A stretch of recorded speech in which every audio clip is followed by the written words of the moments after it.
Hey everyone, it's Lindsay Rhodes, and I've got a new podcast, the NFL Roadshow.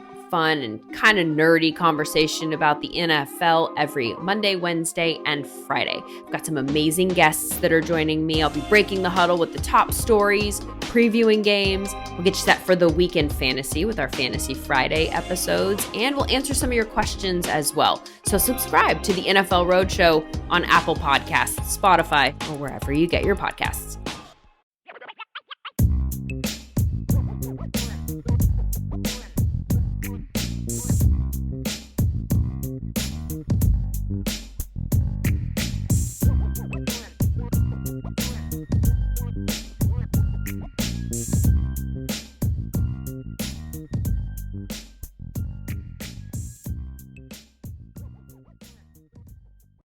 Welcome, Irish fans, to another edition of the Irish Breakdown podcast. I am Vince D'Addario, and I am the football analyst here at irishbreakdown.com. And with me, as always, is the astute, the astounding, the man, the myth, the legend, Brian Driscoll. He is the publisher here at Irish Breakdown. He's shaking his head at me because he never knows what I'm going to say when I'm introducing him.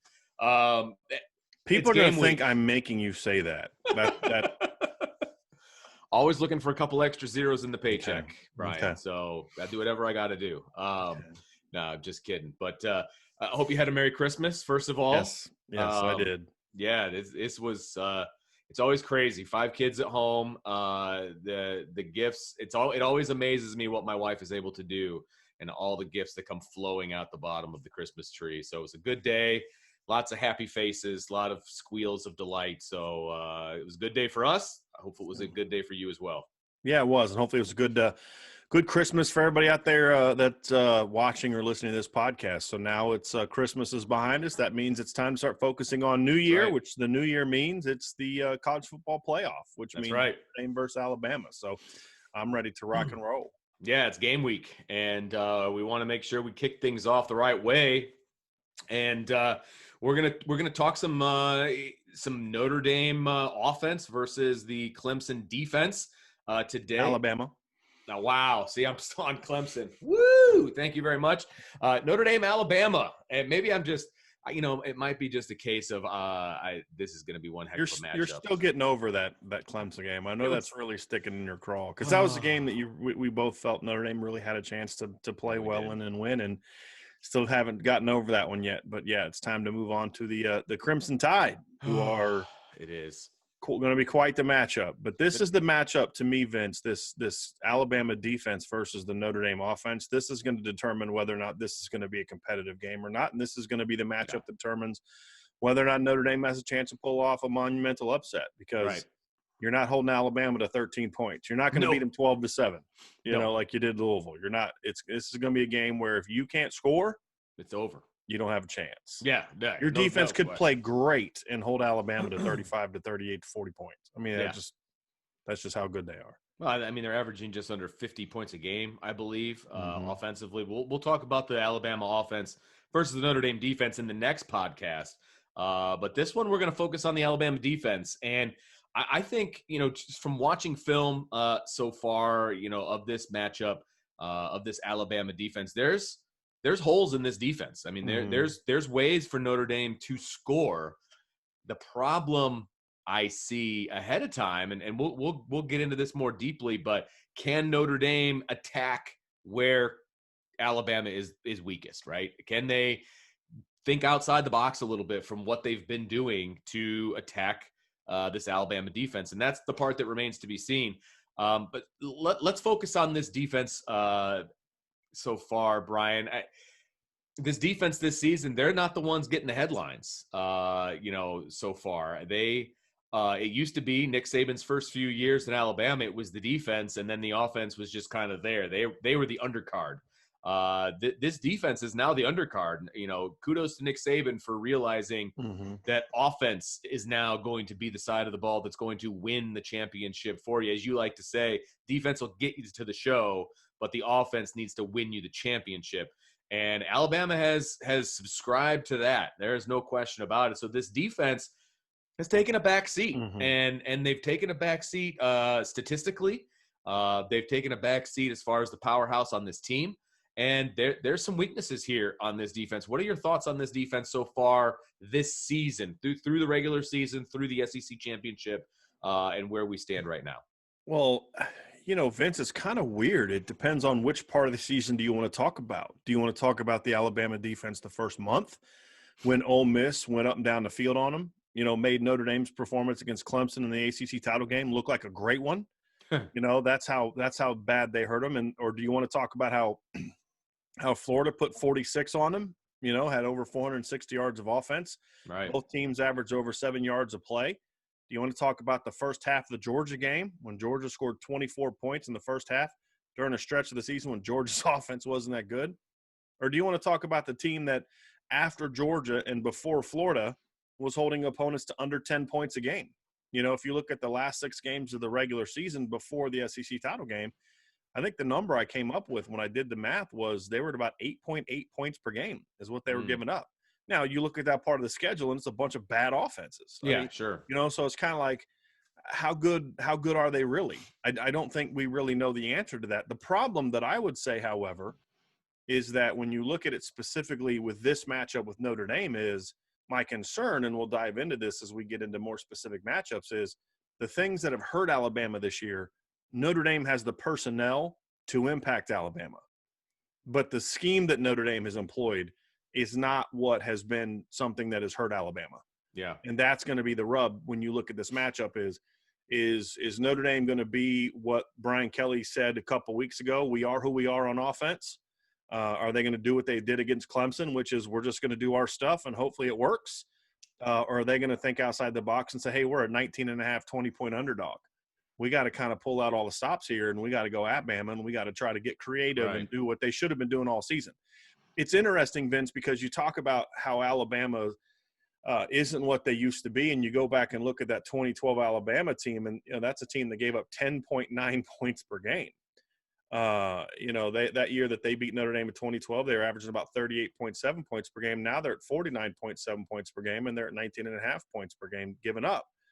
So they've gone up on both sides of the ball by about the same. But the thing that we see is Alabama understands what I've been saying now for a couple of years, which is to your point that you use the statement that I like to make is defense will get you here, but it's offense that's going to win you the championship.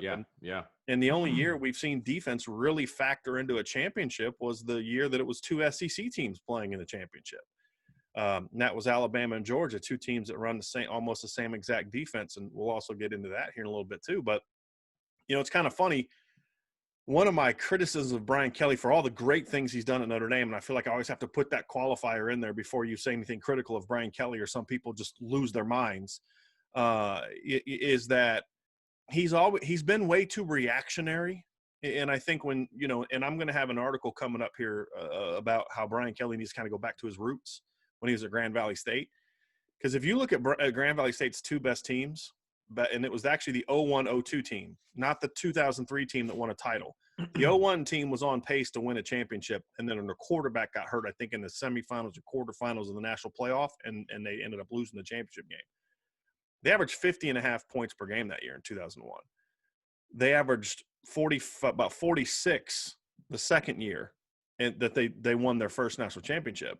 Brian Kelly was ahead of his time back then. He was understanding that you have to win, you have to score, you have to dominate people.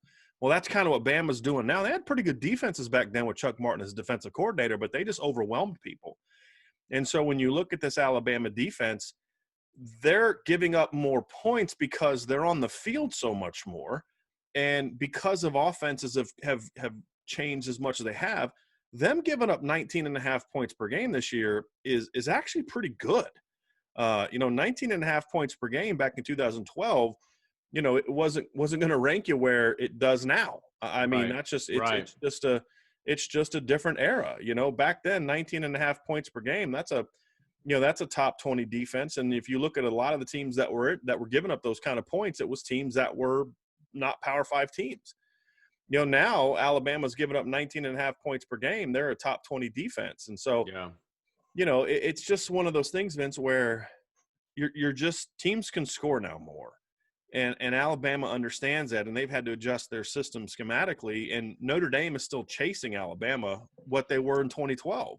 Notre Dame's trying to be what Alabama was in 2012, and Alabama's saying we can't win championships that way. Yeah. We have to be good on defense, and Alabama is still really good on defense. They're still a top 25 defense. Sure. It just gets overshadowed by what they do on offense. Right. And it's not, we're not used to seeing that elite top 5 Alabama defense, but that Alabama defense was getting beat by Johnny Manziel. You know, that Alabama defense was getting torched by Deshaun Watson. You know, and Nick Saban saw that this is the future. You have to be able to score.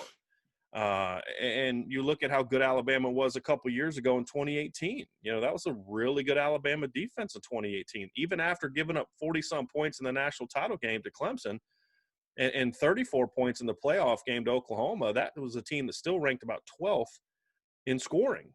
But they got that. Actually, they scored 16 and got beat 44-16 by Clemson in the title game. Okay, well, your defense isn't going to hold Clemson to 17 points. Right, exactly. You're not going to win a championship like they did in 2011 where you win 21 to nothing. They could have beat Notre Dame 17-14 that year. You know, they just, Notre Dame's defense couldn't stop them, but their defense was able to hold Notre Dame to 14. You're not holding in the championship game. You're not going to hold teams to 14 points anymore unless you're playing a team from your league. And so I feel like Notre Dame is still trying to be like Alabama was. But Alabama understands that you can't be that way anymore. You have to be more opportunistic on defense. You have to be good on defense, and trust me, Nick Saban does not like it when his teams give up points. Sure. And you can see how he interacts with Pete Golding on the sideline afterwards. It's not much fun being a defensive coordinator for Nick Saban, but I mean that's just the way football is played now, Vince. You have to, if you're going to win championships now, if you're going to win big games, you have to score points. Well, he likes to win too. Yeah. And so he's adjusted his thinking on, how you go about winning. And he at least has his finger on the pulse of college football and how that's done, because it's been done to him. Now he's doing it to other people. Yeah. And that's the mark of a good coach. I mean, let's be honest. It's somebody that can look himself in the mirror and say, okay, what we've done so far is great. Mm-hmm. But if we want to keep winning, then we have to adjust. And it was a two-part adjustment for him offensively, Vince. And we'll get into this more in the next show. But it was first going to the mobile quarterback and then going to the more explosive offense. Sure. And defensively, as we kind of dive into this, we haven't seen him evolve quite as much. He's still trying to be the same coach he's always been. And where you've seen them adjust is more from a personnel standpoint. They haven't made the big evolution schematically defensively. You're still running pattern match. They're still doing pattern match coverages. They're still doing a lot of the similar things. They're still listed as a 3-4 defense. The difference is now the personnel wise, they're better able to match up with spread teams. They can go 4-2-5 from a personnel standpoint, even though they still are, even then a 3-4 type of team. Athleticism is a little bit more of a premium for them. And I think that's partly also why I don't think their defense has been quite as good, Vince, because they're still very much trying to be that big physical shut down the run team. Right. And that works against a lot of people, and they can just out-town a lot of people. But when they've gotten to some of these matchups against Clemson, against Florida in the SEC title game, Ole Miss, and obviously Ole Miss had the advantage of knowing that defense. Lane Kiffin saw that defense every day for several years. Yeah. And then you get into games against like Ohio State back in 2014. Obviously, we talked about the multiple games with Clemson, even against Oklahoma. I mean, look, Oklahoma scored 34 points and moved the ball on Alabama 2 years ago. Alabama knew they had to outscore Oklahoma. And I think he understands that, but I think their defense is more vulnerable now because they haven't – I actually think Notre Dame is ahead of the game. Brian Kelly's ahead of the game when it comes to the defensive adjustments that you need to make. And this is where I give Brian Kelly credit because I think he's behind the times offensively. But Brian Kelly made a change in 2017 that he made a change to a 4-2-5 defense. And Notre Dame's emphasis the last 4 years has been get as much athleticism on the field as possible. Notre Dame is athletic everywhere. Yep. Kurt Hinish is very athletic for a nose guard. Myron Tungavaloa is athletic. Jason Adamiola is athletic. Jeremiah Wusu, Drew White is a very athletic player. That's just been their premium. You look at the guys they're recruiting on defense now in the 2021 class. There's some areas where you say they got to get a little bit better, but they understand that you have to be fast. And I think there's still a little bit too much of that 6'4", 250 linebacker at Alabama. And that's where they've been vulnerable. And I think that's where you watch them against Ole Miss. You watch them against Georgia. You watch them against Florida. A lot of times it's tight ends that are hurting them. It's running backs that are hurting them. It's stuff over the middle that's hurting them. And it's because I don't think they've quite evolved defensively the way that they need to offensively, because offensively Nick Saban can just say, I'm going to go hire Lane Kiffin and let him do what he's going to do, or I'm going to hire Steve Sarkisian and do what he's going to do. He's having the same problem defensively that Brian Kelly's having offensively, in that he's still a defensive coach, so he's not fully able to kind of let go of what got him here, and Brian Kelly kind of, I think, meddles too much defensively. Offensively, Nick Saban, he said, here's where we need to be, and I'm going to make the hire and let that guy go do it. That's exactly what Brian Kelly did defensively, right, Vince? Yeah. And so I think that's why partly why we've seen Alabama not be quite as good, because I don't think they've quite evolved to the level they need to, which is you got to get as much athleticism on the field as you can. They got that in the secondary, but there's still not enough of that in the front seven, and I think that's what makes them a bit vulnerable. No, that makes a lot of sense. And, if you're talking to somebody who's never seen Alabama play this year, how would you compare that defense to, let's say, Notre Dame's defense? If it's a Notre Dame fan listening, they've seen Notre Dame's defense play. How would you compare the two as far as how they play against elite offenses? How maybe they match up athletic. I mean, you kind of mentioned how they kind of they're old school defensively as far as personnel versus Notre Dame, who's athletic. But just a comparison, if that makes sense, just to kind of outline what Irish fans are going to see on January 1st. They're really big.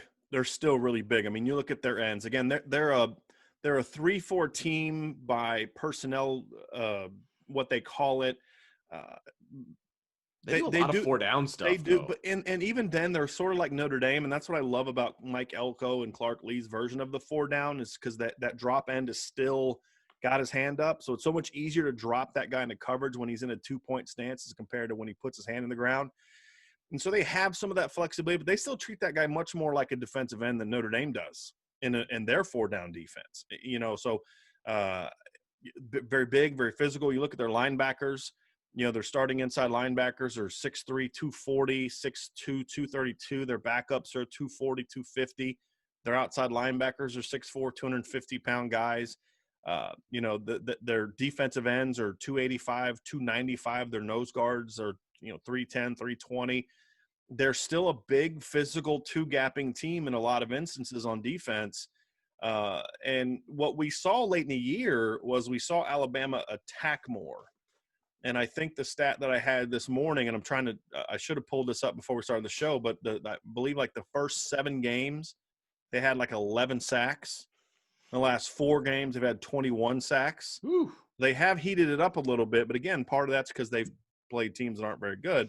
But part of that too is you've got some young defensive linemen that are starting to be used more to attack. And I think that's been something that's really allowed their offense to kind of take that next step, because they are, when you look at a guy like Will Anderson, who's an edge player, they're starting to use him as more of a pure edge pass rusher and allowing him to use his athleticism more than they did early in the year, because they understand we've got to heat the quarterback up a little bit. Yeah.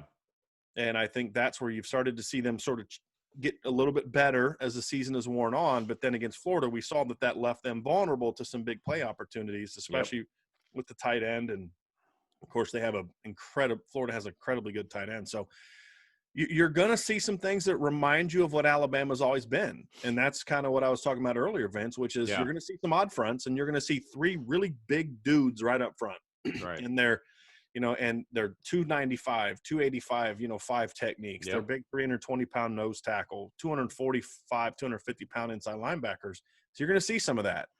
But you're also going to see on the perimeter a lot of length. And that's the one thing I do like about their defense is they're very long on the second level. So even when they get beat or make mistakes, they've got such good length that you have to really be accurate. I mean, there was the one, can't remember if it was went for a touchdown or if it was just caught inside the 5, the play to Kyle Pitts in the SEC title game. mean, he's 6'6", and that ball was Right. put over top of 3 guys. Mm-hmm.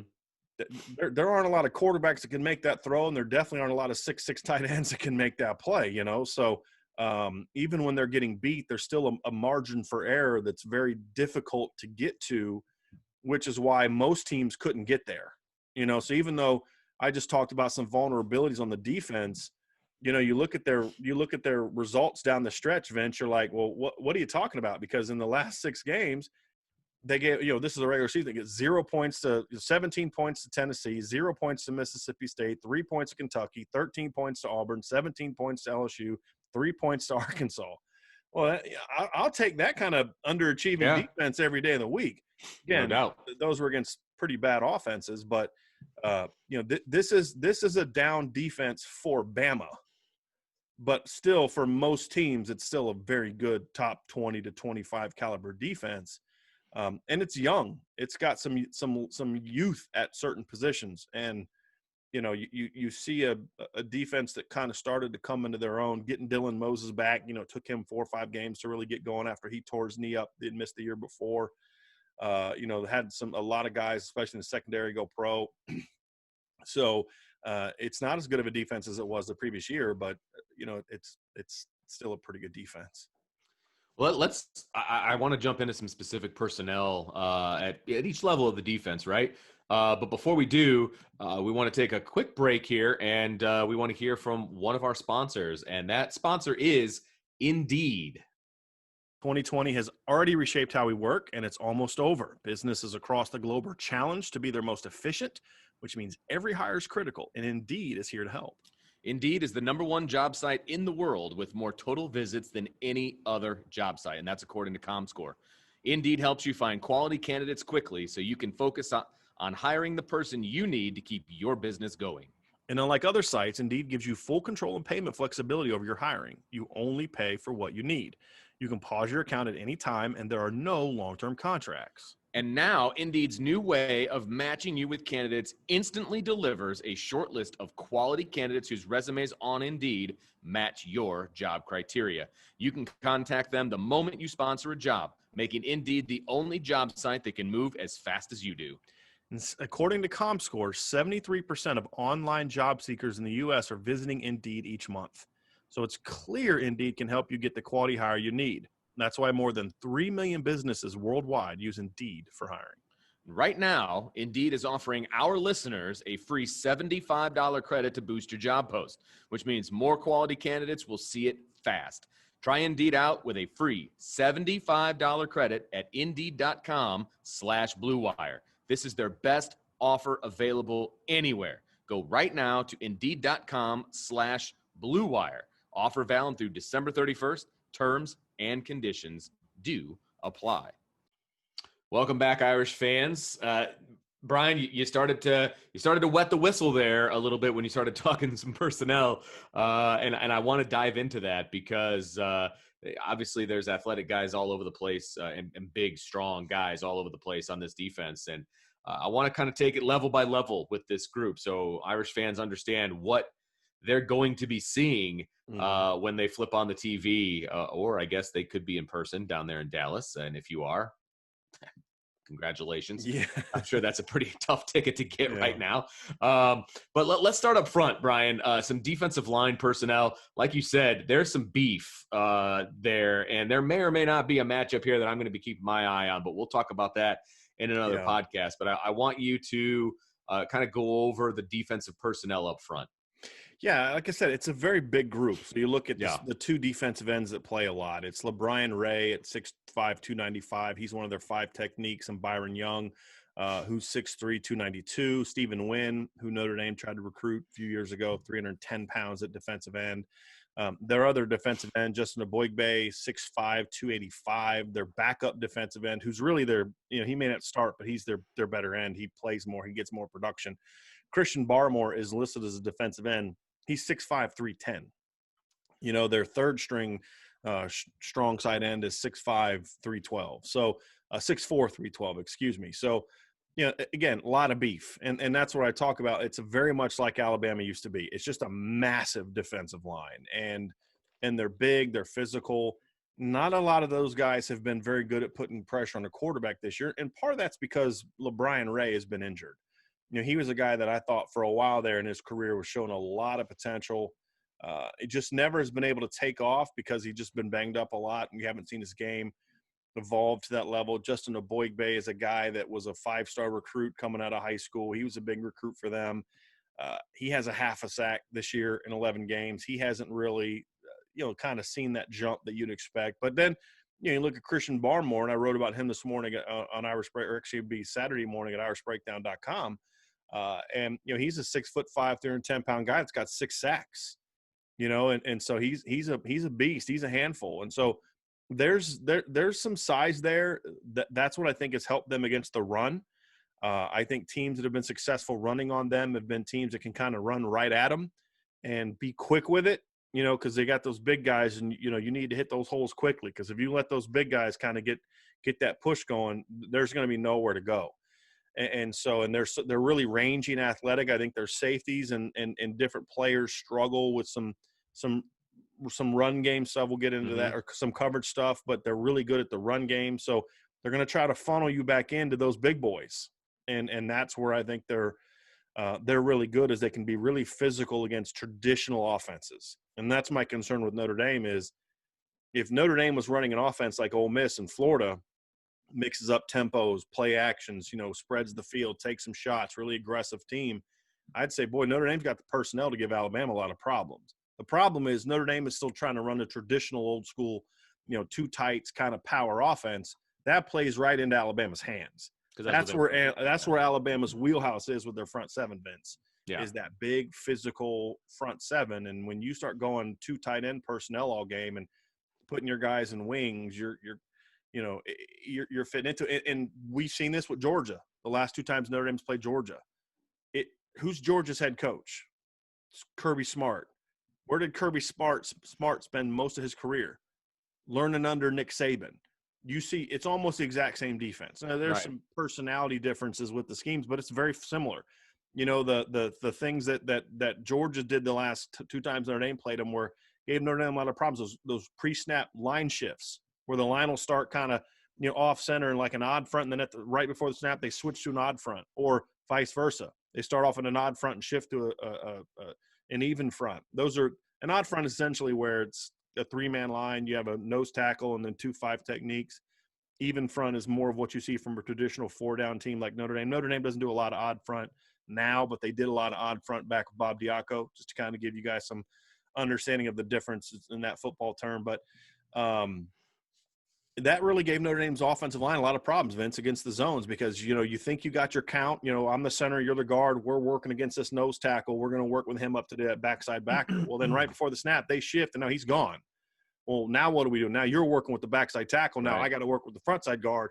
It can really create some problems for you. And when you look at Notre Dame having some vulnerability at center, and we'll get into that's the issue. So that's my concern, Vince, is when I looked at the Florida game, I thought, Florida might be able to move the ball a little bit and score on them, because even though I didn't think the game was going to be as close as it was. Sure. But I thought Florida would be able to score on them. I didn't think they'd score 46, because I thought Florida would be able to kind of use their pass game to attack them. And Alabama's not built for that. Alabama's built for a physical downhill game, which is why even as good as Notre Dame's offensive line was in 2017, they couldn't run on Georgia. And last year, of course, Notre Dame they didn't even try to run on Georgia. Well, you're facing the same kind of defense, but now they have better players. Sure. And so that's where the front 7, which the front 4 especially, or the front, it's really like a front 4, like you said. Right, yeah. When you look at Will Anderson, who's an outside linebacker, and if you're not watching the video, I'm using air quotes there, he's a defensive end. Right. I mean, he's their best passer. He's a defensive end. It's kind of like calling Dalen Hayes an outside linebacker. Right. Right. So, when you look at that front 4, and Will Anderson's a guy that's really come on. I think he's had 5 sacks in his last 4 games. He's kind of having 31. He's the freshman defensive end. Yep. Yep. He's a really athletic edge rusher, freshman player. And as he's gotten more comfortable, that's what happens when you play freshmen early. as the season wears on, they get better and better and better. That's just kind of, how it goes. No sarcasm there at all. No, just, pointing out that's, when you play freshmen, they may not be, light the world on fire right away, but you keep playing them and they'll eventually start to make plays for you. It's amazing. Isn't it? I'm just saying, like an example, like if you had a running back that, finally started getting touches in the fourth quarter of a game and rips off a 94-yard run, he's eventually, you play a guy more, he's going to, give him the ball, he's going to have a chance. Same thing on defense. But in all seriousness, he's a guy that's really become, as the pass rush has gotten better, he's been a big part of it. So it's a big physical group that you're going to have a hard time just playing smash mouth ball against. That's plain and simple. And that's always been the MO with Alabama. Well, and I think, we're going to talk about the linebackers. It's the same MO. From what I saw on film is they're fast. They're not great in space. And I think they over pursue at times, which can get them in trouble in the run game. And so I hope Notre Dame doesn't abandon the run game because I think they can have success there. But they can't, you can run it right at Alabama, but you have to do it the right way. And you have to play with their eye level, and you have to mess with them a little bit because, like I said, they will over pursue. They will bring pressure. If they don't feel like their front 3 or 4 are getting on, they're going to bring linebacker pressure, and they're not afraid to do that. And they do it in an aggressive manner, from what I was able to tell. But like I said, they over pursue, which leaves cutback lanes, and it leaves them vulnerable to the run. Right. And it does, and they're, like you said, they're big physical linebackers. They run well, but they're downhill players. That's correct. And where I think they've had the biggest problem with those linebackers is actually in coverage. And if you go look at the numbers from Pro Football Focus and those kind of things, to your point, I'm more concerned about their over pursuit hurting them in the pass game than I am the run game. Okay. And what I mean by that is they'll leave you vulnerable. You can rip off a big play or two, but you're not going to consistently just run inside zone on them. No, you know agreed. I mean? Absolutely. And I know that's not what you're saying. You have to, like you said, that's where the eye level, the motions, the shifts, the play actions, the counters, things like that. You have to have some diversity to what you do with your run game.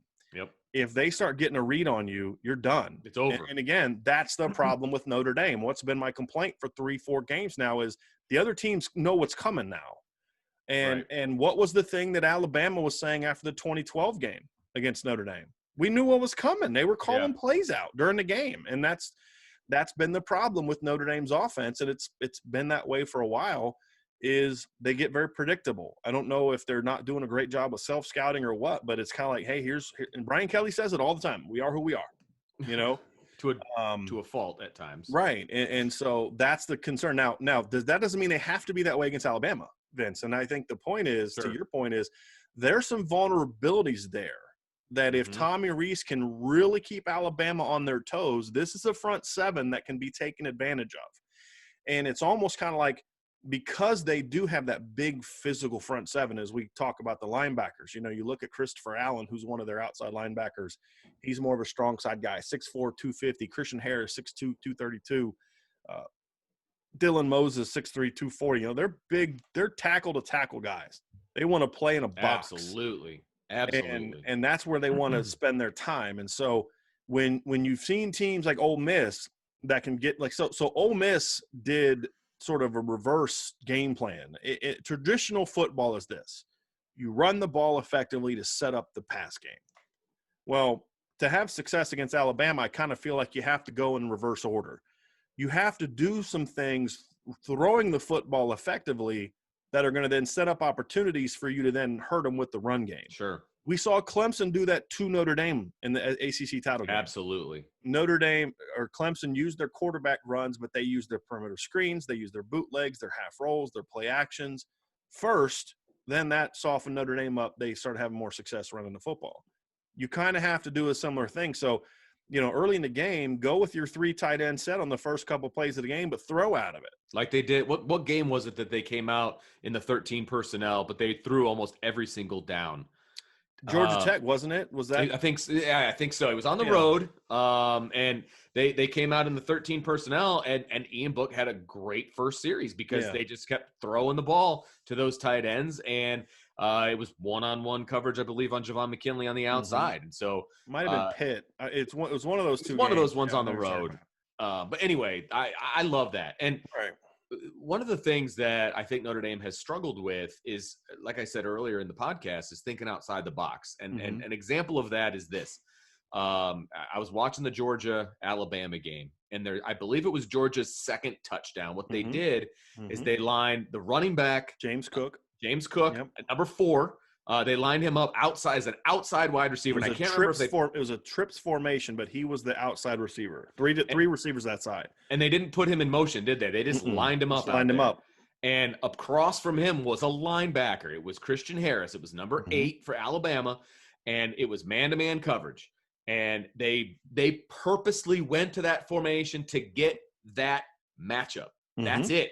And went for an 85-yard touchdown. It was a running back versus a linebacker, and he looked like a linebacker in coverage. Right. Okay. I mean, it wasn't even a great route. All he did was run straight ahead, and he had a 5-yard cushion almost immediately from Harris, and then Harris kind of leaped at it feebly, and it was an easy touchdown. 82-yard touchdown. And that wasn't JT Daniels throwing on the ball. No. It was Stetson Bennett. It was Stetson the fourth. Stetson Bennett the fourth. Who is about as big as I am, little guy. And who's not a very good quarterback. Right. And we're being honest. He's fourth string. I mean, he was fourth string for a reason. Let's be I mean, it's a great story and all, but he was fourth string for a reason, right? So, but that's the kind of thing that you can put your guys in position to be successful because of matchups and because you've done your scouting and you know that, hey, this is how we're going to get that matchup. Right. And the first play, the first touchdown for Ole Miss was set up on another play that was built on creating opportunities for a non-receiver to make a play. Ole Miss's first touchdown got set up on a quick pop pass to the tight end. It was just a play action pass. They got Alabama's linebackers to bite, and they just threw a little quick chuck right behind the linebackers, and the tight end catches it, takes off running. Those are the things you have to do to have success against this defense. You know, you have to be able to take those opportunities to get the linebackers isolated, to get their safeties isolated, to get, their linebackers in space where, like you said, Vince, they don't want to be in space. They want to be in the box. Can you imagine Chris Tyree running that route? I mean, first of all, Chris Tyree would have had an extra step compared to what James Cook had, and James Cook's a pretty fast player. Kyron Williams is another guy. I mean, Kyron Williams, when used, is a guy that can do some damage out there. And so, even if they went trips and they did the exact same formation, had the running back on the outside, and they decided to keep the linebacker on the third receiver, that's great because that's a Notre Dame receiver on a linebacker, and you still have the advantage. I mean, even if you wanted to do something like this, Vince, this is where you get real creative. I've seen Virginia Tech do this, where they'll put their running back out in the backfield and they'll hand the ball off to their tight end, James Mitchell, who returns kicks for him. Wow. Tommy Tremble. Well, I mean, look, Notre Dame's got one of the deepest tight end groups in the country. Yeah, but put Tommy Tremble in the backfield for pass pro and use him, as on some of those running back routes that you like to do. Hand him the ball off for all I care. Sure. I mean, again, you're a 20-point underdog. You have nothing to lose. Nothing. And that's where I really want to see Tommy Rees have some fun in this game and have some fun from a game planning standpoint. Do some things that are outside the box. And we're not talking, Statue of Liberty and trick plays and things. We're not talking like that. Trick plays if you see it. If you see them vulnerable, but that's something you should do even if you're playing a team that's evenly matched. Absolutely. Or a team you're better than. If you see an opportunity for that, then you do it. Clemson does that masterfully. Right. I'm just saying that's not what we're talking about. You're not talking about gimmicks to hopefully get a correct here. It's understanding it. Look, there are some vulnerabilities to this Alabama defense. There's some areas where this team can be had if you are willing to attack them in a certain way. For Ole Miss and Florida, it was easy to do that. For Georgia throwing to James Cook, that's what they like to do. James Cook is a really good pass catcher out of the backfield. So it's got to also be kind of part of who you are, but then getting creative with who you are. And we've seen Tommy Rees effectively use Kyron Williams in the pass game. Yeah. Whether it be a screen pass against Duke, which I'm still waiting for them to go back to that play that went for 75 yards, and we haven't seen it since. Putting him in as the number 3 receiver against BC and isolating him on an in cut against a linebacker. I'll take that matchup. Absolutely. I'll take Kyron Williams matched up against Christian Harris or Christian Harris, Dylan Moses, or Christopher Allen. I'll take that matchup any day of the week. Right. And the other thing is if you start having – and this is where you get into the personnel of events. If you can get them out of their 4 linebacker alignment because you're effectively using your tight ends and running backs in the pass game, that's where you then create. Then you start running the ball, baby. Yes. And so, again, there's vulnerabilities to this Bama defense. No doubt. It's, can you take advantage of it? That's the question. And because if you allow Bama to stay in their base 3-4 personnel and you're trying to throw the ball a bunch, you're putting your offensive linemen in a spot you don't need to put them in. All right. Could they handle themselves? Sure, but they're going to give up some pressures here and there. This is an Alabama defense that, to me, is big and physical and can get after you a little bit, but they're not a great pass rushing front seven. And so Agreed. If you can then get them on their heels because you're throwing the ball on them, that's where you can set up some of those run game opportunities. Because like you said, Vince, their linebackers are talented, but they're more traditional linebackers. They're more Manti Te'o type of players than they are Jeremiah Owusu-Koramoah type of players. Absolutely. And there's nothing wrong with that. But that's where Notre Dame has personnel at tight end, has personnel at running back, to where you could say, I like Notre Dame's matchup there. I don't like Ben Skoranek and Javon McKinley against Patrick Surtain. I don't. I don't like anybody's receivers against Patrick Surtain, right? But at linebacker, and when you look at their linebackers and safeties against Notre Dame's tight ends and backs, there's some advantages to be had. Sure. Now, whether Notre Dame is going to take advantage of that, we don't know, and we'll get into the secondary here in a second. But I think that's it's interesting we're saying this because in the past there was no vulnerability with an Alabama front seven. There just wasn't. But in this era, they can be had by teams that can take advantage of that. Clemson did it to them 2 years ago. Ole Miss did it to them. Florida did it to them. The difference is this Alabama team can win shootouts. Imagine that. Yeah, that's the difference. You're right. And also I think too, Vince, Notre Dame has unique personnel at those two positions. Right. That needs to be taken advantage of. So that's their strength. It's partly about Alabama having some vulnerabilities, and it's partly about that's where Notre Dame is the best. That's where your best players are. And it's so clear. That's the problem. Or not problem, but that's what we see as we're watching film. It's like, okay, how does the team that I'm looking at for, how do they match up, right? And Notre Dame matches up very, very well with their guys versus Alabama's front seven. Mm-hmm. They match up very well. Offensive line, running backs, they match up very, very well. Mm-hmm. Secondary for Alabama. How does Notre Dame match up with the secondary? What do they look like? Vince, this is a very, very interesting secondary. They have a great corner in Patrick Surtain. The rest of their secondary is vulnerable. I mean, we'll just look at it that way. The rest of their secondary is vulnerable. Good players that are good at certain things. I think their safeties are more alley run players than they are cover players, which is not surprising based on the way Nick Saban runs his defense. Right. I think that they also with the pattern match stuff that they do, they're going to leave their safeties in coverage a lot more, especially against 2 and 3 receiver stuff. That's just who they are. And I don't see the talent at safety this year that we've seen in past years. There's no Xavier McKinney. There's nobody like that. There's no Minkah Fitzpatrick that you can just move all around the defense to get in certain matchups where, when you had a guy like Minkah Fitzpatrick, if your concern was, boy, we really don't like that matchup against Tommy Tremble, you can put Minkah Fitzpatrick on him. Right. They don't have that kind of guy. And if they did do that with Patrick Surtain, let's just say they put Patrick Surtain on Michael Mayer in the slot or Tommy Tremble in the slot. Now you like your advantages on the outside because they have good corners. Josh Jobe is a good player, but he can be beat. Just go watch the first half of the Florida game. You can beat him. He doesn't play as big as his size is, in my opinion, on downfield throws. He's still a young player, but there's some advantages there. I don't think they've recruited the secondary as well the last couple of years as they have in the past. And so when a guy gets hurt or there's misses or guys don't develop, it hurts them even more.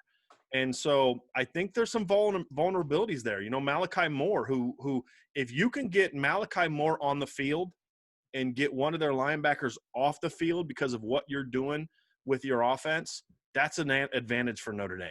It's a big advantage for Notre Dame.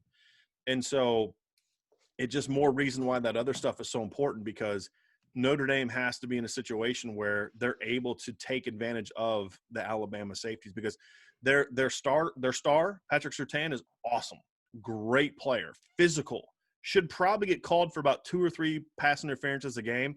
Never going to happen. I don't think he's been called for one all year. Just when you're that great of a player, and Nick Saban, head coach, a lot of officials are going to be afraid to call a flag on you. Right. That's a fact. It's just going to happen. So that's football, though. I mean, that's football. Right. Doesn't mean you ignore them. It just means that you got to find ways to manipulate your offense to get him away from where you want to go. And then you have to find the weaknesses. The weaknesses are the safeties, Josh Jobe. And again, weakness for Bama, right? Absolutely. These are weaknesses for North Carolina, Syracuse. Everyone on the Notre Dame roster or on the Notre Dame schedule this year would love to have a lot of Alabama secondary and linebacker. Sure. Right? So we're not saying like these guys wouldn't start at BC. For Bama, for who they are, these are the vulnerabilities. So when it's a weakness compared to what they've been, it's not a weakness to where you're just going to go out in there and beat those guys like drums. You're not going to beat Daniel Wright like a drum just because he's a terrible player. You're not going to beat Josh Jobe all game long like he's that corner the Pitt had that was just – They're vulnerable because – vulnerable for Bama. Right. They're still good football players, which means your execution has to be at a high level. Your play calling has to be at a high level. Your game planning has to be at a high level. But what I am saying is I do believe that Notre Dame has the personnel, absolutely, if used correctly, to hurt Bama's back seven. Yep. We don't know if it's going to be used correctly because it also had the personnel to hurt Clemson, and it wasn't used correctly in this game against Clemson the first time. We saw a little better job of it. But it's going to require Notre Dame to have faith in, hey, we have a matchup advantage here with our 2 tight ends. Both of them. Not just use one of them, but both of them. Let's take advantage. Let's use Michael Mayer and Tommy Tremble as big parts of our pass game. Let's use Kyron Williams and Chris Tyree in the pass game. Don't use your 4-3 running back as a guy that gives your starter a breather. Use him as a weapon. Use Avery Davis. This is a game where Avery Davis, if used correctly, can create some problems over the middle of the field. So when you think about that, Vince, doesn't that sound a lot similar to what Notre Dame did early against Georgia last year? Attacking with your tight end, attack the middle of the field, attack the seams, go after the safeties, go after the linebackers. It's the same defense. Yeah. It really is. And so – and I would argue that Notre Dame is every bit as good as tight end now as they were in that Georgia game when you consider it's Cole Kmet's first game back after missing over a month of the season. Tommy Tremble was just in his 3rd career game. I would say that now you're in game 12 with Michael Mayer and Tommy Tremble compared to really game 1 with Cole Kmet when, his conditioning level wasn't, where it would have been by the end of the year. I think Notre Dame can take advantage of that, certainly. And I think Notre Dame has a lot more options out of the backfield now than they had in that Georgia game last year where it was Tony Jones and nobody else. Right. And so you have the weapons, take advantage of it. And because there are places where I would say Notre Dame's athletes are better. If you can get Javon McKinley somehow, some way, formationally, motions and shifts against Josh Jobe, go after it. It's a win. Be aggressive enough to go after it. They did that in the Florida State game. When they got some early matchups where Javon McKinley was not matched up against Asante Samuel, they attacked downfield and it worked. They need to do that in this. They did that against Clemson when they had Javon McKinley against Sheridan Jones and not Darian Kendrick. They took advantage. They made some big shots. So you have to have enough tendency, analysis of what Bama does to say, if we do this, we think we can get Javon McKinley against Josh Jobe. So let's move him around. Let's do these kind of things. If we do this, we know we can isolate our tight ends against this player. Mm-hmm. If we do this, we know we can get Patrick Surtain on an island to where, okay, he's going to be against Ben Skoranek. Okay, fine. Then just let that happen, and then we're going to go attack over here. Right. It takes some creativity. It takes some diversity of who you are and how you attack, but there are some matchup advantages that would allow Notre Dame to do 2 things that are important in this game, Vince. And we'll have a keys to the game article down the road, but you have to create chain moving plays and you have to create big plays. Mm-hmm. And Notre Dame has matchup advantages with guys like Avery Davis, the tight ends, Javon McKinley against certain players. And then, of course, your running backs to where you can have some success there. And if you can get Ian Book on the edge with some design bootlegs or half rolls or, some different things like that, Vince, where it's not him on the edge because he's scrambling, but him on the edge because it's designed, that will put Alabama in a bind, and that's where they can be. That's another area where I think they can be beat. And it just is going to require Notre Dame to be proactive. You can't just let Ian Book stand back behind the center the whole game. You have to move them. And that's another way you can get them on their heels to hopefully create some big play opportunities. Is Surtain the kind of guy that is going to follow the number one receiver wherever they go, or is he going to be more of like the field safety or the boundary safe? I mean, field corner, boundary corner, or whatever. How do you see that playing out a little bit? I don't think he's going to be that against Notre Dame because I don't think Notre Dame has anyone that requires you to have that kind of. I don't think they have to have him chase Javon McKinley around. Okay. I think he has been at times. I've seen them move him around a little bit, but Alabama's going to do what they do on defense, and that's why they've been vulnerable at times, if we're being honest. I mean, and that's why they've been vulnerable on a big stage at times. Let's be honest. I'm making similar criticisms about the Alabama defense that I make about the Notre Dame offense. I mean, let's think about what Alabama's done on a big stage the last couple times they've played. SEC title game, 2008, 2020. They have 46 points, right? The last time Bama was on a big stage, because Bama wasn't in the SEC title game last year. Why? That's right. Because they give up over 40 points to LSU, and they give up over 40 points against Auburn in money games, right? Year before that, college football playoff, they gave up 34 points to Oklahoma. Oklahoma moved the ball, and the reason Oklahoma lost that game is because Oklahoma's defense couldn't stop me, you, and a couple buddies from scoring that year. When you look at them in the national title game, Clemson embarrassed them. Yeah. So this is not your traditional Alabama defense. Right. And so that's why I say if you're going to win the game, if you're Notre Dame, this is the area where you have to take advantage and exploit Alabama to create those opportunities, because there are some positions where they're not as good as they used to be. And I would argue that Notre Dame is very good at those positions. And if they can find some ways to get those matchups, Vince, then I think Notre Dame can move the ball and score points and create a big game opportunity for Ian Book. So what you're saying is there's a few matchups that you're paying attention to. Yes. Okay. There are. Yes. Amazing. Yes. So we're going to get to those matchups in just a second, but first we want to hear from one of our title sponsors, and that is Bet Online. Football is back in full swing. You might not be at a game this year, but you can still be in on the action at Bet Online. Bet Online is going the extra mile to make sure you get in on every possible chance to win this season. From game spreads and totals to team, player, and coaching props, Bet Online gives you more options to wager than anywhere else. You can get in on their season opening bonuses today and start off wagering on wins, division, and championship futures all day, every day. Head to Bet Online today and take advantage of all the great sign-up bonuses. Don't forget to use the promo code BLUEWIRE at betonline.ag. That's Blue Wire, all one word.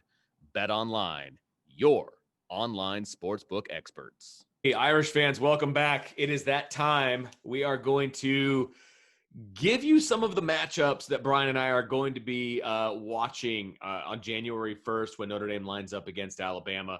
And there's a few to choose from here, Brian. And if anybody's been following along here during the podcast, they can probably at least guess where I might be going. But I'm interested to see where you're going to be headed here as well. Why don't you give me one of your matchups? We'll go back and forth. We'll do this tennis style. We'll volley back and forth. So why don't you give us your first matchup you're going to be watching? Well, I think for me, it's really about the tight ends, the Notre Dame tight ends against the Alabama linebackers and safeties. I think this is a game where if your tight ends don't combine for 10 catches, then either Alabama just keyed on them the whole game, which set up some opportunities for some other things, or you called a bad game. Or your quarterback didn't execute well. I mean, it's going to be a negative. It's not going to be something like, well, they just covered them all game. That would be a bad sign. That would tell me that Bama kind of knew what was coming. That's a matchup where Notre Dame can get chain moving plays and big plays, and it's the kind of matchup for me, Vince. When you look at them, Like, so the linebackers are where I think you can get some of those chain moving plays that can turn into big plays. Because if you can get behind the linebackers, or if you can get the linebackers and the nickel DB chasing across the field, those are instances where you can get that 10 to 15-yard gain. And then when you get the ball into Tommy Tremble and Michael Mayer's hands, they've both shown the ability to and the athleticism to then do something with it. Right. There aren't a lot of teams that have tight ends that can do things with the ball in their hands like Notre Dame's top 2 tight ends. And I mean, look, there's a lot of teams in the country that would say, hey, you know what, Notre Dame, you guys are being selfish. Can we please have Brock Wright and George Takis and Kevin Bauman? We'll just take we don't even want your first 2 guys. Just give us your second, your third, fourth, and fifth guy. Right. Because Notre Dame's loaded that position. And if you're not taking advantage of that in this game against they don't have a linebacker that can run with Tommy Tremble, in my opinion. Nope. And they don't have a linebacker that has the combination of size and athleticism that Michael Mayer has. Right. And then safety-wise, they don't have the size.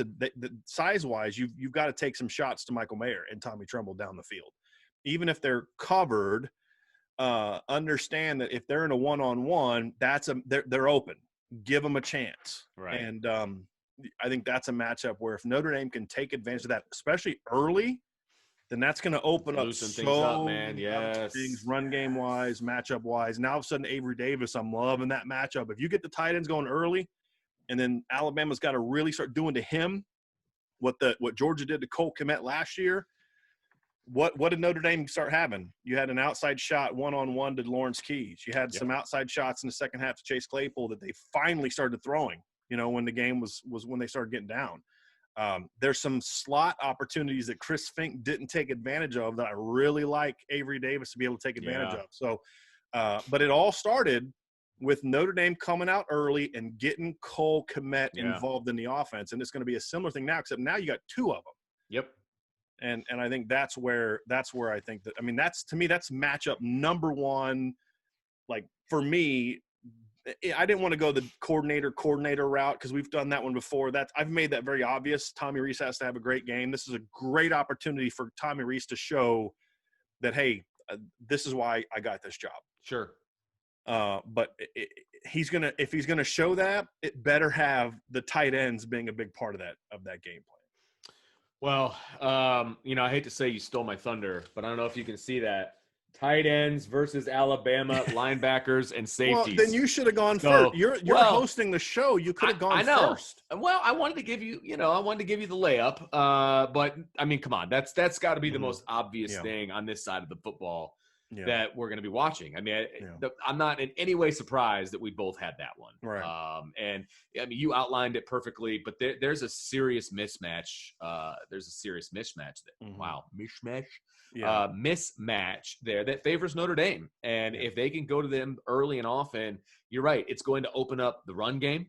It's going to open up what the wide receivers want to do because then they're going to focus on the tight ends and you're going to get one-on-ones on the outside that Notre Dame's receivers, okay, they're not elite, but they're good enough to win some one-on-one matchups. And you can also scheme your way into wins in one-on-one matchups. You don't have to be elite to be open in a one-on-one. So Javon McKinley can beat some of their corners. Absolutely. In one-on-ones. So I mean, is he going to beat Patrick Surtain all day? No, he's not. No. But can he beat Josh Jobe? Absolutely. Yes. But you've got to be creative with how you create those opportunities. And if you use other players to set that up, then it's a huge one. But there's some other matchups, obviously, Vince, that I'm a little bit more concerned about. One of the ones for me, and this is my second big one after watching the game film, Christian Barmore on the offense or on the defensive line. He's not even listed as a starter, but he was wreaking havoc in the backfield. Yeah, neither is Michael Mayer or Tommy Tremble. I mean, Brock Wright's still listed as a starting tight end. To your point, I mean, bing, bing, you win that one. No, I don't win it. I'm supporting your point. He may not be listed as a starter, but you and I watch the film. He's their end. He's their starting end. Yeah. So Christian Barmore, number 58, he's 6'5", 310. And he was absolutely abusing the center from Georgia when I was watching that particular game. And it worries me because the last time we saw this Notre Dame team, Josh Lugg was not having his best game. Now, granted, he was going up against one of the best interior defensive linemen in the country, But he had similar issues against Syracuse, and they don't have one of the best interior players. There you go. So the Tyler kid is good from Clemson, but they need to shore up what they're doing at the center position for Notre Dame. And I don't know if that means Zeke Correll needs to get a little bit of playing time. I'm going to assume that he's going to be healthy. We talked to one of the doctors on staff on one of my other radio shows, and he said everybody was healthy and ready to go last game, but we did not see Zeke that was Correll. A coaching decision from everything I was told. They chose to go with Josh Lugg, which is fine. I think Josh Lugg is a talented player. I just don't think – here's the thing. We're hard on Josh Lugg right now about these matchups, Vince, but it's not Josh Lugg's fault. He's not a center. He's not a center. That's exactly right. He was really good at right tackle last year. I think he can be a good guard. I thought as he kind of got going against North Carolina, I thought he got better and better in the second half, and that's why Notre Dame ran the ball so well in the second half, because him and Zeke Correll kind of found their footing. He's not a center. He's almost 6'8". That's exactly right. He's not going to win that pad level battle when he's trying to snap and then step. It's a hard thing to do. Yeah, especially to pick up in 2 weeks. I mean, so it's one thing to get emergency snaps. They put snaps, him in a bad situation. I completely agree. That's not on Josh Lugg. That's a coaching decision, and one that I don't agree with. And so far it hasn't worked out. Now, maybe now after 2 games under his belt and an extra week of practice, maybe Josh Lugg will play better, because if they could get Josh Lugg to play at center the way he played at right tackle last year, that's great. Then I feel better about that matchup. Yes. Because right now it's a problem. And look, Bama's got this guy on the sideline named Nick Saban, who's been a pretty good defensive mind his whole career. I say that incredibly sarcastically. He's one of the best defensive minds of my lifetime. And he's also him and his staff and Nick Saban, if you don't know this, if you don't follow Bama, Nick Saban is still very involved in the defense. And he used to, up until recently, he coached the corners. And he's got a corners coach now, and he's a good one. I think Carl Scott is still the corners coach. It's a very good one.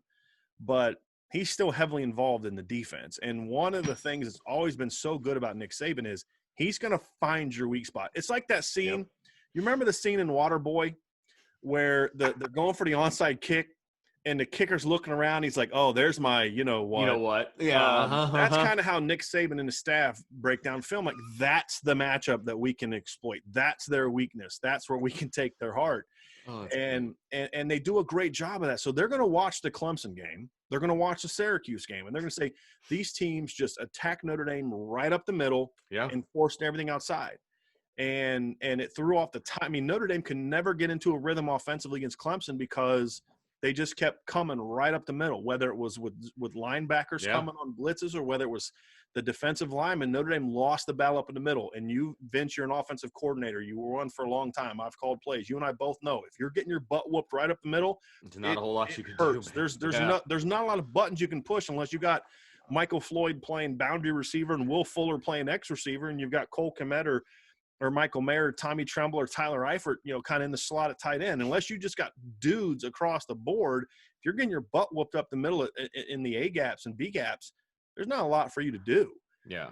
So they're going to see that, and they're going to attack it. You can guarantee that they're going to attack it. So Notre Dame's going to have a plan for that. Number one is going to be get Josh Lugg going or find someone else to play center. Correct.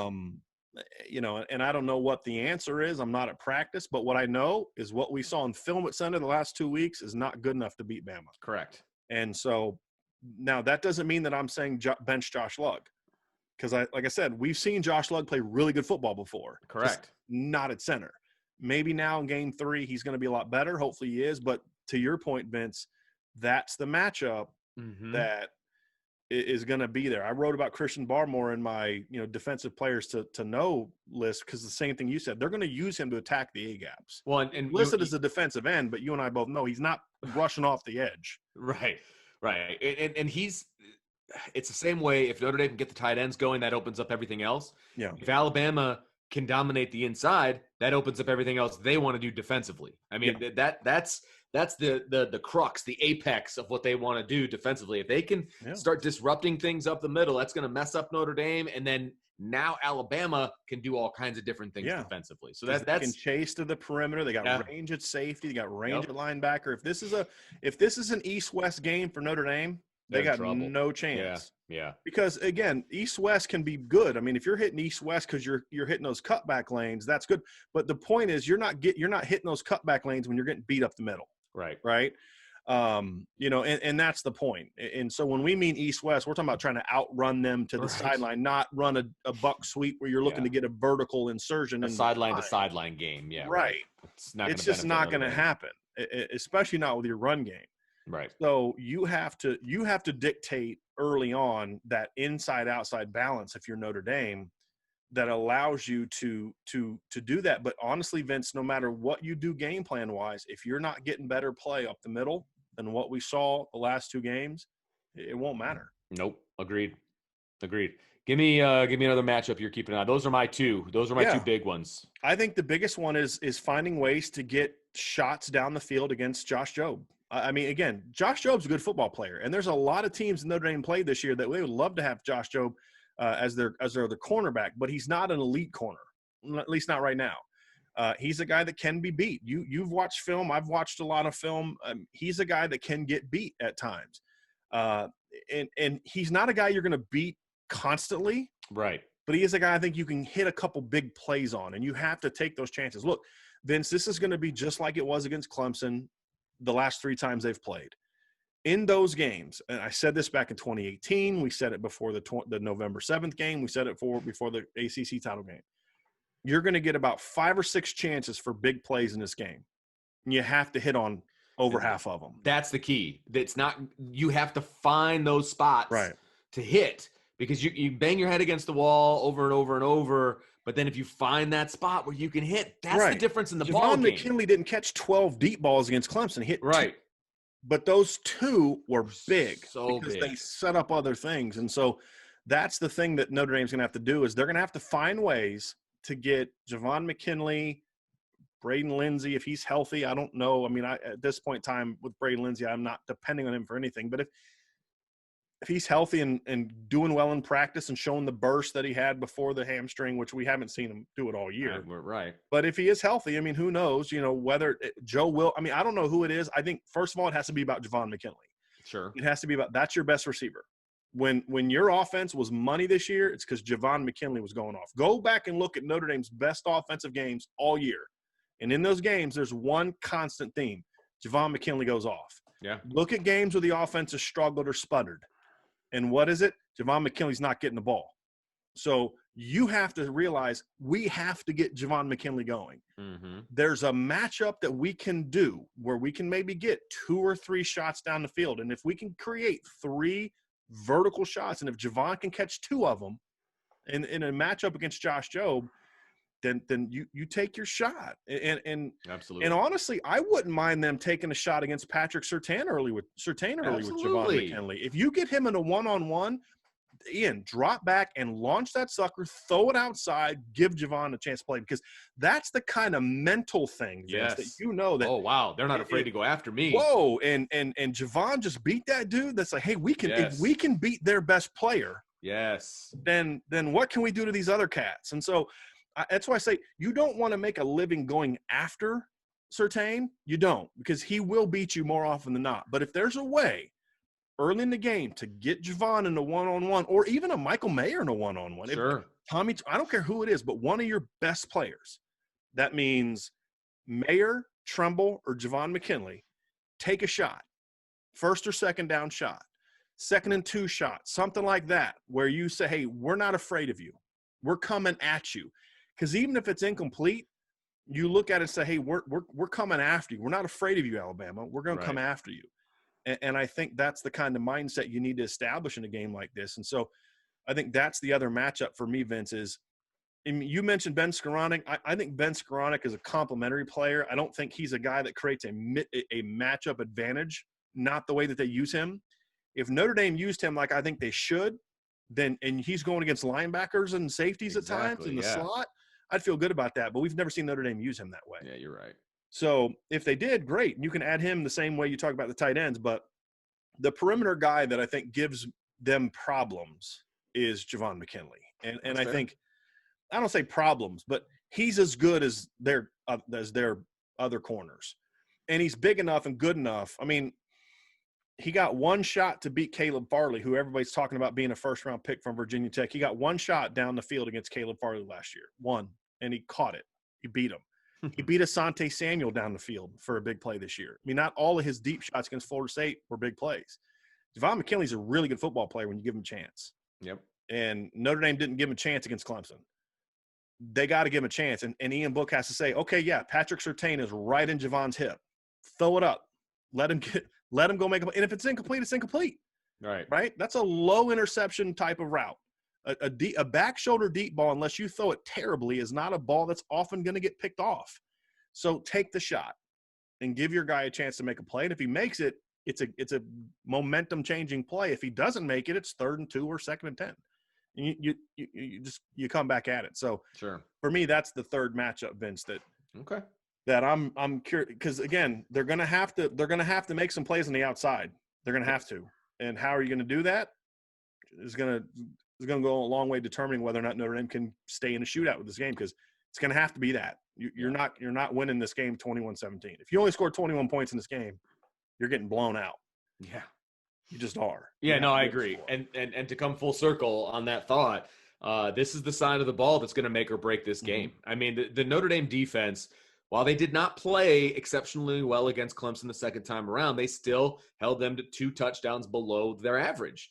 And even if Notre Dame doesn't play their best game, I feel like they're still going to compete, and they're going to hold Alabama under their average. So this is the side of the ball that needs to come to play for Notre Dame to be in this game, to have a chance at winning. They have to put points on the board, and there's places against this Alabama defense where this Notre Dame offense can be successful. And they just have to have the cojones and the creativity, the courage to go after those shots, to put your guys in a position to be successful and to complete those passes and to make the throws to your guys. I mean, that's what it comes down to. Can they do it? Will they do it? Or is it going to be the same old from this offense? Vince, here's a fascinating stat that I saw CBS put on the board during the SEC title game, which fascinated me.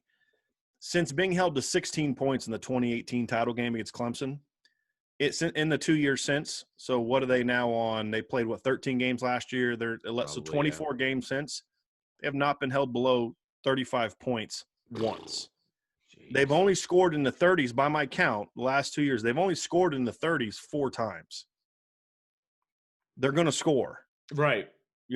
So again, if Notre Dame can hold them in the 30s, that's a win for Notre Dame's defense. Okay? Right. Huge win. What can the offense bring to the table? Right. That's going to be the key. Yeah. And to your point, Vince, there's places Notre Dame has there's some guys that Alabama's going to be worried about on the Notre Dame offense. We just don't know if it's going to be the quarterback, and we don't know if it's going to be Tommy Rees. Tommy Rees has to put Ian Book in position to be successful. No doubt. Ian Book has to make the throws. No doubt. The success that he puts him in is going to be about how do you utilize your personnel, your movements, your shifts, and those kind of things to get yourself in matchup advantages to where you have your best players in areas where they can go against guys that are vulnerable to Alabama. Notre Dame hasn't done a great job of that this year. It's been very much our guys are better than your guys. And here we come. We're here we are. And that's not going to work against Bama. Not for 4 quarters. No. I mean, even looking against Clemson, Notre Dame got into Clemson territory their first 3 possessions. I mean, they moved the ball. Yeah, absolutely. Then Clemson adjusted, Notre Dame didn't, and Notre Dame never threatened to score really again until it was 34-3. Yeah. And that, you do that against Alabama, you're going to lose. The 2012 title game is going to look like a competitive game, compared to what it is now. Because here's the thing. If your offense is punting and turning the ball over, your defense is going to get embarrassed because the way that Alabama moves, the way they go, they're not like an up-tempo offense, but they're an efficient, explosive offense. They're going to complete 70% of their passes. They're going to take their big shots. I mean, you could be down, by 5 touchdowns before you can blink. Yeah. I mean, and when your defense keeps having to get put on the field over and over and over because you're not putting drives together and you're not getting points on the board, it could look worse because your defense could be in a situation where we didn't really play as bad as the stats may show. It's kind of like the 2018 game against Clemson. The defense played a lot better than the final numbers. They played a lot better than 30 points and 500 yards of offense, but the offense just kept giving Clemson the ball back at time after time after time after time, and eventually they're going to beat you. Right. If Notre Dame just had one more drive where they could have converted 2 more first downs, Clemson doesn't even have the last 2 possessions where they had touchdowns. And so that's where you say this offense is going to be important, and they're going to have to start early. And we'll get into keys to the game as we get closer to the week. But personnel-wise, I think the biggest thing to understand for Notre Dame fans is personnel-wise, if someone's telling you that Notre Dame doesn't match up personnel-wise against Alabama, they're lying to you. Absolutely. They just are, because Notre Dame has one of the 3 – we didn't even talk about the matchup of the rest of the Notre Dame offensive line against Bama's defensive line. I mean, Notre Dame has one of the 2 or 3 best offensive lines in the country. Sure. Liam Eichenberg is a first-round caliber pick. Aaron Banks is a guy that some people are talking about could be a day 1 or day 2 draft pick. Robert Hainsey is going to be making money in the NFL next year. If Tommy Kramer didn't have so many injuries, I think he'd be a guy that would be making money in the NFL. Notre Dame's tight end depth chart and talent is as good as any team in the country. Javon McKinley has shown he's a darn good football player. Kyron Williams, ACC Rookie of the Year, second-team All-ACC player, 1,000-yard rusher. Chris Tyree, one of the best running back recruits in the country. And when he gets the ball, he's looked pretty flipping good this year, averaging 7 yards a carry. So, again, this is not a talent issue on this side of the ball. Tomorrow's show, we're going to have a different conversation. Yeah. There are some areas where Notre Dame has personnel matchups that have me very concerned. Sure. That's not the case when you're talking about the Notre Dame offense against the Alabama defense. This is going to be more of a coaching quarterback concern than it is a personnel concern everywhere else, except I'd say center, quarterback, offensive coordinator. If those 3 positions perform well, Notre Dame may lose, but they're going to score, and it's going to be a fun game to watch. Yep. That's what I'm looking for. All right, that's going to do it for this edition, I believe, unless you've got something else you want to add, Brian. I've said enough. Okay. I've said more than enough. It was all good stuff, and there's more good stuff over at irishbreakdown.com, so make sure you head over there. One article I want to pay close attention to, if you have not read it yet, is Alabama's recruiting versus Notre Dame's recruiting and who's going to be on the field on New Year's Day, because it is eye-opening. So make sure you check that out, because in the way that some of you might think. Right. That's exactly right. I think some of you are thinking, oh, yes, Alabama's got way better recruits. No. Go read the article. There was a lot of work that was done for this article, and touche to you, Brian, for doing it. But it's really, really, it's a good read. So I highly suggest everybody go over there and check it out if you haven't done so already. But there's going to be a lot more. Go ahead. And on that too, Vince, so just if you're not familiar with the website or something that we do, I will have the Alabama discussion board is already on the site. So basically that is anytime you want to do chat, but also anytime we publish an Alabama Notre Dame article, any kind of matchup, anything that we do, when the depth charts come out, which we expect to come out on Monday, anything like that is going to go into that Notre Dame versus Alabama discussion board, which is going to be pinned in one of the top stories from now until we get closer to game day. Well, actually, till we get to game day. So that is where you can find all the stories. So if we're referencing, hey, if this article that I wrote here, you don't have to go searching the whole website to find that story. It's going to be in the Notre Dame versus Alabama discussion board. So anytime as soon as I publish a story, I grab it, I tweet it out, put it on Facebook. And if you haven't join our Irish Breakdown fan group on Facebook. We put all of our stuff there. That's growing a little bit. And then, but also you're going to find all of it on that page at irishbreakdown.com. So you look for it. It's going to be one of the top stories the entire week. Notre Dame versus Alabama discussion board. That is where all of our stuff that we may mention during the show, and all of our stuff that's going to be Notre Dame, Alabama specific, including our podcasts, will be in there. So just wanted to remind people of that. Absolutely. Too, since you brought up the article, I thought it was a good time to add that. Absolutely. So make sure you check out, everything over on irishbreakdown.com. We'll be bringing you a podcast today. Our next one is going to be the Notre Dame defense versus the Alabama offense and what that is going to look like. And then we will have matchup shows, one for the offense of Notre Dame, one for the defense of Notre Dame. And then we will have, of course, our predictions as well. So that's the next 5 shows. So make sure you check those out. Make sure you subscribe wherever you get your podcast, whether it's iTunes or wherever, Spotify. You click the subscribe We're on button. Pandora now, iHeartRadio now. I got an email from Google Podcasts. If you listen on Google Podcasts, they said that they found the reason why it hasn't been uploading there yet, and they're fixing it. So hopefully within the next week or so, that'll be set too. So as we made that transition over to Simplecast, obviously it's going to take some time to get back on all those platforms, but we're growing by the day on the number of platforms we're on. So be patient or find another platform that we're on, because there's lots of ways to do it. And of course, every podcast we do is put on the website at irishbreakdown.com. No doubt. And then also don't forget to check out our YouTube channel.